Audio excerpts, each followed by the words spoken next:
Hi, I'm James, and today I'm looking at this, part of a series of tanks. The scales do vary. The T90 is a 1 to 48 scale. This Leopard 2A7 is 1/72 scale.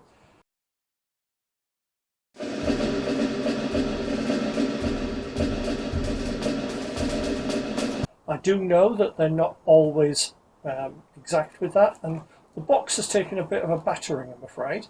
That's how it came through the post. It's a cheap little model picked up off Temu, and that unfortunately is they're not brilliant at protecting these when they ship them. So let's have a look what we've got inside. Parts, and we've got the instructions. Okay, 7 steps. I like it when it's simple. So let's open up the bag and have a look at the parts. The other nice thing with these is I'm a wargamer, not a modeler. I want something I can put on the table quickly. So less parts, and quite usefully pre-painted. I mean, let me just bring it up so you can see. That always helps. So with these, I always find the best way to build them is to actually start with the 2 hull pieces held together and then put the lower hull on.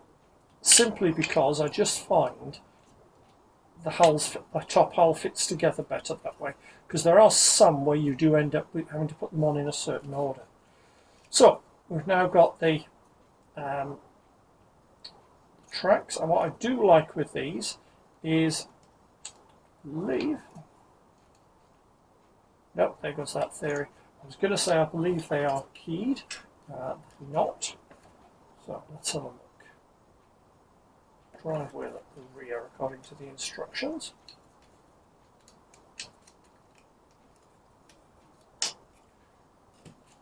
Snapping in really nicely and really securely. That will stand up on the tabletop already. So we've got the rear hull. Yeah, complete with that little gap there, which is actually supposed to be there. Okay, so that's nice and straightforward. So we've now got the side skirts.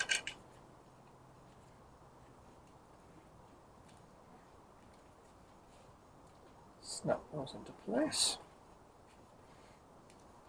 That's the hull finished. So let's look at the turret. So as with all this series kit, the guns will elevate as you put in correctly. Slot that in there, and the markings really show there. We've got the German cross on there. Now there are a few extra bits on this one which you don't get so much with the others. We've got a turret hatch there. We've got this piece at the front, which I'm assuming is probably laser rangefinder. I'm not enough of an expert on German armour to pick that one up. Possibly the thermal sight, actually.